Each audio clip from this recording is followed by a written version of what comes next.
Hi everyone, how are you all doing? My name is Natalie. If this is the first time that you're watching my videos, I'm a Western tropical astrologer and I use a whole sign house system for all my forecasts and reading. In this video, we are talking about this week astrology forecast. We will be talking about December 8 to 14 of 2025. So we are starting off the week with quite a bang. So Monday on the 8th, we have Mars in Sagittarius squaring Saturn and Pisces at 25 degrees. So this square can be quite rough and tough for some of us, especially if you happen to have a mutable rising, or if you have your big three, which is Sun, Moon, Rising, or your personal planets, Mercury, Venus, Mars, at 25 degrees in the mutable signs, which will be Gemini, Virgo, Sagittarius, or Pisces.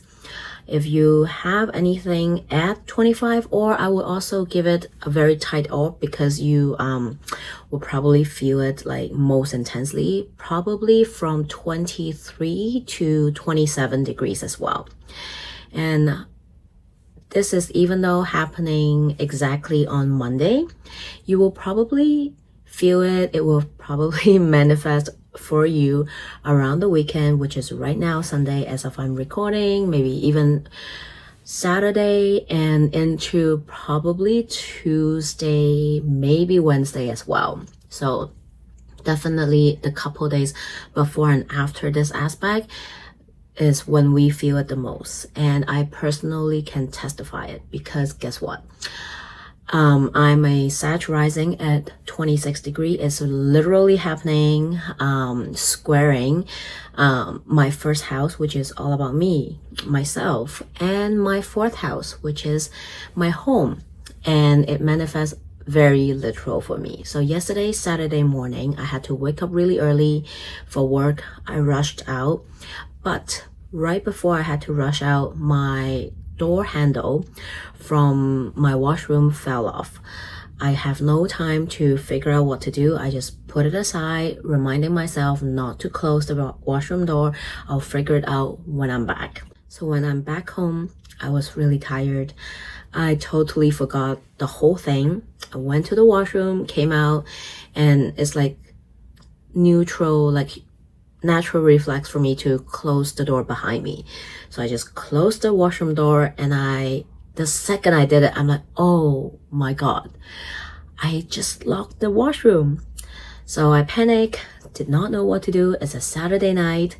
It was already way too late for me to call in a locksmith because actually it didn't even came into my head. So I just told my landlord, and by the time I just, panicked, did not know what to do, kind of lost it a little bit because I was too zoned out and tired. Thankfully, I live in a 2-bedroom apartment with my sister, so there's 2 bathrooms. Thank God. If I live in a studio or a 1-bedroom by myself, I probably will end up just like have to go and rent a hotel, go and stay at a hotel for a night because I will not be able to go to the washroom. Anyway, so fast forward this morning, I messaged my landlord and he was like, oh my God. So I told my landlord it was too late.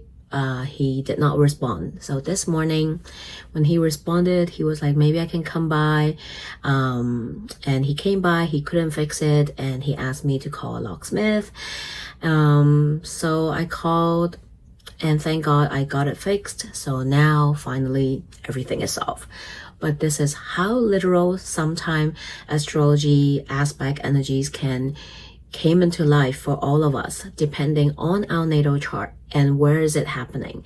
It can be so literal, just like this incident, or of course this can be a more of an emotional standpoint, or maybe this is manifesting from something happening outside of you, maybe someone or on a collective level, and it indirectly affects you and cause you to do something or react in a certain way. So it depends how it played out in your natal chart. So you better check where is Sag and Pisces, which house are ruled by them, what are the themes topic in those houses. But in general, this can be a very tough energy because Mars and Saturn are both malefic planets. So when they come together in a harder aspect, like a square or opposition, we can really feel it. And it, depending again, where is it happening, and if it's happening close to your big three or whatnot, it can be really frustrating. It can be a struggle. It can be really tough. And it can feel like a push and pull energy for many of us, like a tug of war energy, because Mars is the planet that wants to go, wants to take action. Mars in Sagittarius is a wildfire energy. It just wants to go. It cannot be tamed. But Saturn is the total opposite. Saturn is that brake pedal. So imagine Mars is that gas pedal, and then you have Saturn as that brake pedal. So both of them wants to go their own way, and they're pulling each other. So this is exactly how it can feel like for some of us. It can be something happen abruptly, unexpectedly, that caused delayed, a block or obstacle might came up, or sudden rejection, or just like a point blank no, like without any reason. It's just a no, right? So of course this can manifest in relationship, like a breakup, or a sudden heated argument that, you know, kind of just burst out. It can be platonic too, of course. It can be unexpected traffic that make you late for something important. So really space out your schedule. If it's possible to have an easier, slower day, please do so. Beware if it's happening in your personal houses. This can manifest into accident prone energy. So just beware. Now that you know what might come up, you want to be a little extra cautious around everything that you're doing. On the 10th, we have Neptune stationing direct at 29 degrees, 22 minutes in the sign of Pisces at 4:23 a.m. Pacific time or 8:23 p.m. Hong Kong time. This is the last station of Neptune in Pisces that we will experience in our lifetime because of how slow Neptune travels throughout the zodiac sign. So this is big, this is important, and this Neptune in Pisces transit has been with us for the past decade, 14 years to be exact. So during this last month, because Neptune will stay in the last degree of Pisces until the end of January. So we literally have a month of Neptune in Pisces left. This month is very important for many of us because this will truly be like a wrap up. A time of reflection of your Neptune and Pisces journey, cycle, what's been happening for you personally, and for all of us as a collective, because Neptune is one of the generational outer planets. So many things happen on a collective level during this period. So that is why it's like a bittersweet moment, because Neptune and Pisces did bring up a lot of things, you know, for all of us on a collective level.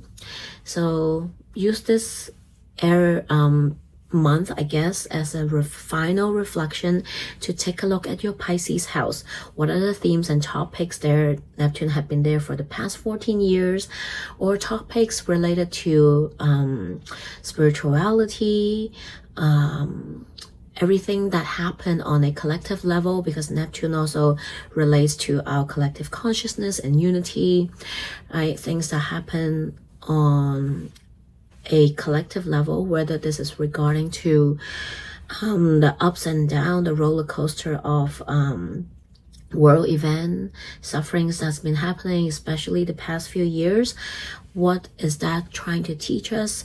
What is that trying to awake something in all of us collectively to help us perhaps steer the wheel to a direction or future that is more compassionate, safe, and secure for all of us in the general sense. On the same day, we also have Mercury in Scorpio oppose Uranus in Taurus at 28 degrees.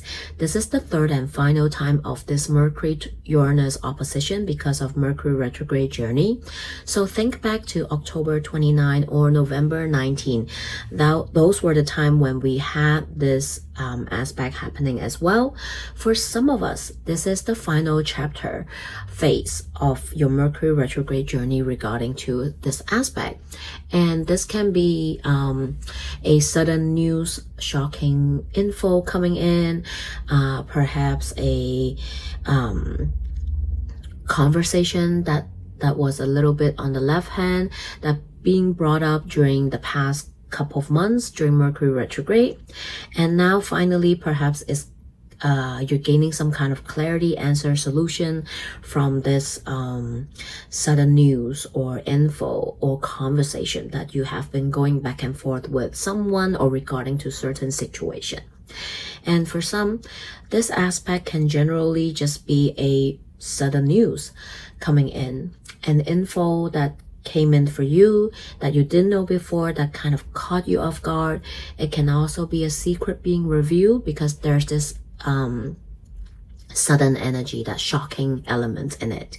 So see what might come up during this day. For some of us, this can be also manifest in a sudden fight or breakup or argument that you didn't expect because it's Uranus opposing Scorpio. So we will just have to see what this is about. The axis of Scorpio and Taurus also relates to resources, money, finance, and things like that. So for general collective level things, it can be regarding to cryptocurrency, can be related to the stock market or things like that as well. Next day on the 11th, we have Mercury in Scorpio trining Neptune in Pisces at 29 degrees. Oh my god, this is the first time.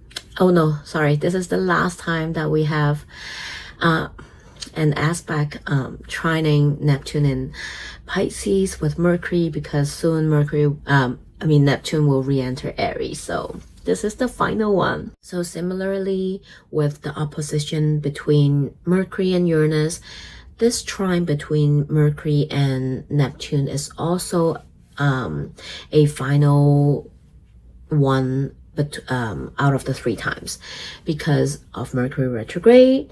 The previous time that we have this aspect is October 29 and November 19. So for some, it might be relating to what was happening during those period of time. Mercury trine Neptune can be actually a wonderful conversation. It can be a healing conversation. It can also be a conversation surrounding spirituality. It can definitely be an inspirational aspect. So this can be, if you are working in the creative industry, this can be a day where you feel inspired. Maybe an idea might come in, a creative project might come up, an idea might come up. So pay attention to what kind of conversation you're having or what kind of thought is flowing through your mind as well. Later that day, on the same day on 11, Mercury will re-enter Sagittarius 2:39 p.m. or for earlier time zone, it will be the next day on the 12th, 6:39 a.m. Hong Kong time. So adjust the time according to where you are in the world. I said re-enter because Mercury first entered Sagittarius October 29, which kind of felt like a lifetime ago. I don't know why, but this Mercury retrograde felt extra long for me personally, but you know, everyone feel it differently. But yeah, back in October 29 was the first time that Mercury entered Sagittarius, and then it retrograde and went back into Scorpio, stationed direct there. So that is why now during the post-shadow phase, Mercury is coming back, re-entering Sagittarius. But we still have some post-shadow energy to navigate through, about 1 more week until 16. But by now, you will start to feel like you are wrapping up your Mercury retrograde journey. What was happening? Perhaps there was some miscommunication, misunderstanding, or perhaps it happened internally for you. You were doing some sifting and sorting with your thoughts, with something that happened for you. Perhaps from now until probably next week is the time where you feel like you are getting the hang of it. You're coming out of the Mercury retrograde. Perhaps some of us might feel like we gain clarity, answer, solution from whatever was happening the past couple of months. So pay attention to what is happening. And Mercury will stay in Sagittarius until the 1st of January of 2026, or 2nd if you're in earlier time zone. On the 13th, we have Mercury in Sagittarius, sextile Pluto in Aquarius at 2 degrees. So again, this is the 3rd time that we are having this aspect because of Mercury retrograde. Mercury sextile Pluto can be a deep healing conversation. It can, because Pluto likes to dig deep and excavate information, Mercury, right? So this can be having a very honest healing conversation with someone or with yourself. This can be very internal as well. And when it comes to the sign of Sag and Aquarius, this can also be very healing on a collective level. So perhaps this can also be a conversation or a event that was organized by a community that talks about what is happening on a collective level and how we can spread awareness, create movement and forces, because this is a sextile. So it's supportive, it's helpful to call in that collective awareness as well. On the 14th, we have Mars in Sagittarius squaring Neptune in Pisces. So this can feel like inner conflict for some of us, because Mars is the energy that, especially Mars in Sagittarius, it loves freedom. It doesn't want to be controlled. It likes to do its own thing, and it can be quite impulsive. Neptune is that dreamy, that softer energy that want to seek spiritual transcendence. It wants to be connected and just like dissolve and sometimes escape a little bit. So in some ways, these two are very different energies, and coming together with a square, it can definitely create that push and pull energy. Like you might feel like you're being stretched in different directions today, and you having a hard time to choose where to go or where to give your time or attention, because Mars wants to go this way and Neptune is like, no, let's not, let's just stay for a while and dream a little bit, let's slow down and not care. But then Mars in Sagittarius just wants to take off and like gun blazing, fly away and go take action. So this can feel a little ungrounded as well. So definitely be aware, have your grounding tools with you today. If you are feeling there is feelings arising today, try to make some space for it. Try to let it move through you. You can feel like there might be a conflict between what you believe in and your action. Like there's a conflict between those two, your spiritual beliefs and your actions. Like I believe in that, but maybe this person asked me to do something that is not aligning with my beliefs or values, so you're feeling, but you don't know how to say no. So if that is really happening, just try to see if you can take a step back, give yourself some time and space to process whatever is coming through for you to make the decision that most align with you. Lastly, on the same day, 14 later that time, well, for most of the places the next day, but it's on the 14th, 11:33 p.m. Pacific time, or on the 15th, 3:33 p.m. Hong Kong time. Mars will leave Sagittarius and enter Capricorn. We can all take a breath now, because no shade to Mars in Sag. That energy can be rough on some people, but now Mars entered Capricorn, a sign that Mars is exalted in. So Mars, the Martian energy can feel a little bit more grounded and concrete in some way, shape, or form. So Mars in Sagittarius can feel a little ungrounded, chaotic, a little bit all over the place, and some of us might feel like we're easily distracted, that we have multiple tabs open going on, and we have a hard time to really like get one thing done, right? Because there's like so many things happening. I don't know about you, but I definitely felt that energy, and what was happening in my world definitely had me felt like I was being pulled in different direction on multiple occasions, that I have to spread myself way too thin, and it was hard to manage. But now it will feel more grounded with Mars in Capricorn, because Capricorn is a sign that is ruled by Saturn. It's a more serious, straight, and grounded energy. So that is why Mars in Capricorn is also giving that energy. It's more consistent, it's more stable.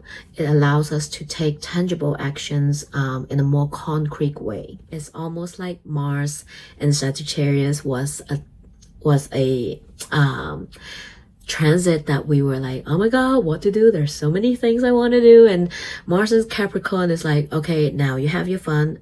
Now it's time to get shit done. So Mars and Capricorn definitely will feel more grounded, and it's a great transit to plan stuff.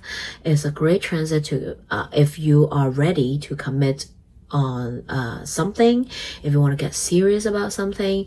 Mars in Capricorn can really give strength to you to get things done, to have that plan sorted out, to get organized, to if you set your mind to it, if you are willing to commit and have some self-discipline, Mars in Capricorn will just add that boost, give you that extra strength to carry you through, to either make a lot of progress in what you want to do, to start something that you have been like delaying, pushing back, or it will help you just get to the finish line if you are struggling and have been doing something for a long time and you're struggling to get to the finish line. This transit is definitely going to carry you through.